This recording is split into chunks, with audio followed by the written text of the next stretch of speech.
Hi guys, my name is Christine and I'm a dating, relationship and personal development coach. And today I'm talking about I broke no contact. What now? Okay, so the first thing is I don't want you to beat yourself up about it, because the reason why you probably broke no contact was you got a bit emotional, and you basically just couldn't help yourself. You had to message your ex, okay? So obviously the reason why you did that is because you're still at a point where you're not over it. You're still at a point where you want them back. And, obviously it's a very fragile stage for you right now, okay? So don't beat yourself up about it, because that's not going to do you any favors. It's not going to make things any better. It's not going to make things easier if you start beating yourself up about it. So obviously don't do it again, especially if it didn't work out, because obviously someone could break no contact and it could actually open up a communication with the ex, and then you have a good conversation. You may even make plans to meet up and it works out.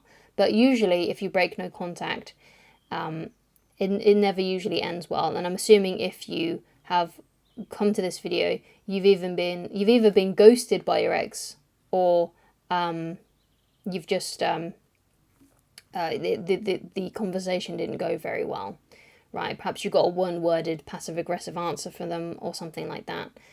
So please don't beat yourself up about it. Obviously, you know you shouldn't have done it. You shouldn't have broken no contact.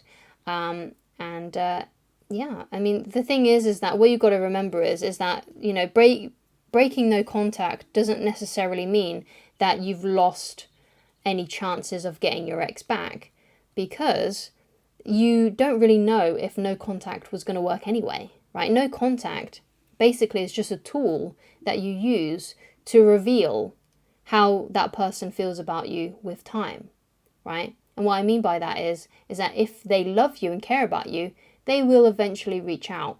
But if they don't love and care about you, you'll never hear from them again. And that's why it kind of shows you and reveals to you with time how this person feels about you, how this ex feels about you. Okay? So there's no guarantee that it was going to work anyway, right? There was no guarantee that the no contact was going to work, because you probably didn't know if this person still loved you, still cared about you in that way. Okay? So again, don't beat yourself up about breaking no contact, because you have no really an indication if it was going to work anyway. So you had a moment of weakness, and you lost your willpower. So the only advice that I can give to you is to work on your willpower, right? Because obviously if you did that, perhaps it could have been that you were intoxicated in some way, or perhaps you just got really emotional. It could have been that you got really angry when you messaged them. I don't know what your personal emotions were when you broke no contact, but you have to work on your willpower. Like, if you vowed to do no contact with someone and you vowed that to yourself, you've essentially broken a contract with yourself. And because sometimes people do that when they procrastinate, that's another version of, breaking your willpower. When you are, let's say you decided, okay, I'm going to go and exercise today, but then you don't do it. You procrastinate on it, or you don't do it at all. That's another version of having weak willpower. So what you want to do is you want to work on that. You want to work on your willpower. So here's a, little action exercise for you. And that is to do something today that sucks. There's something that you don't really want to do, but you know that you should do. So this could be just eating healthily for one day, just eating some salads and some fruit, some vegetables, right? And some meat, if you're a meat eater, obviously. Just eating something like that. Or it could be going out for an exercise, going out for a run, or going to the swimming pool, going to the gym, or perhaps you exercise at home.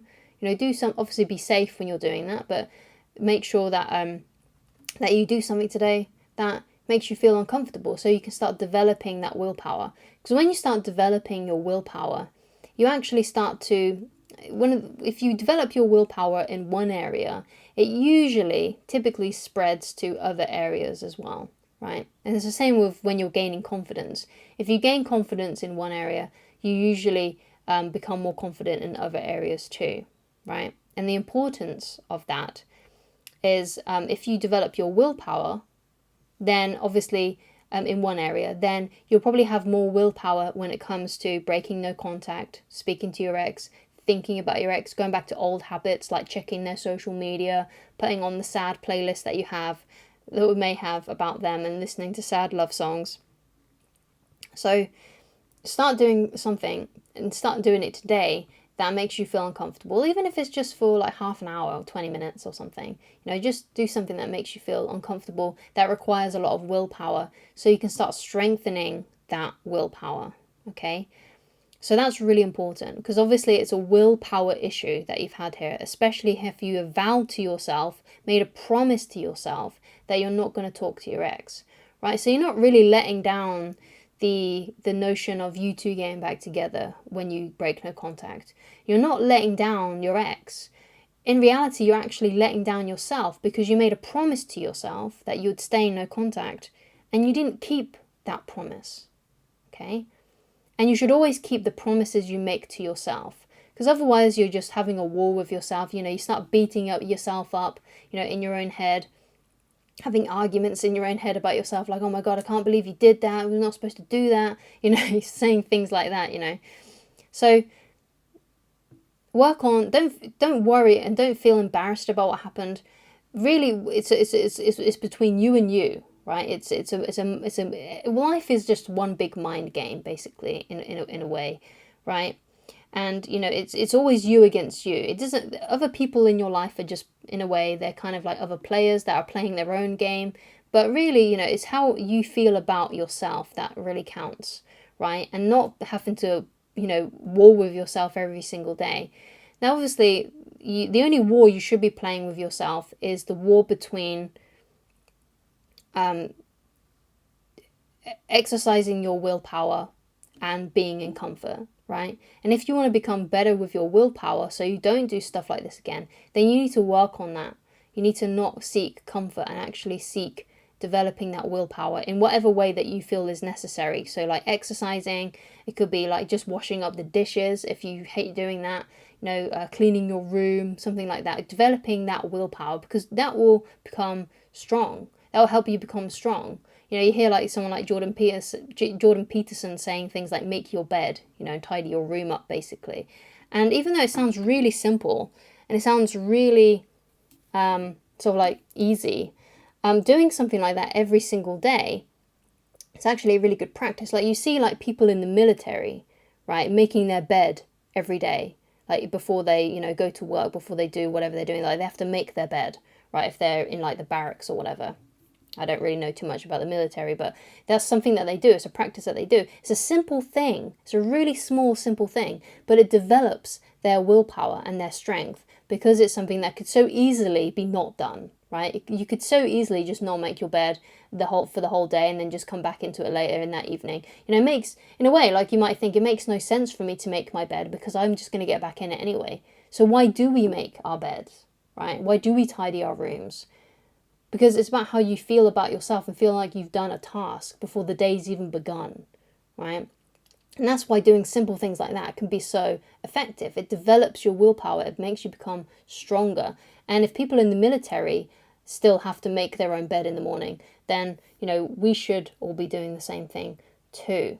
And it's all about developing that willpower, because that's basically the issue that you have right now. That's the issue that went wrong.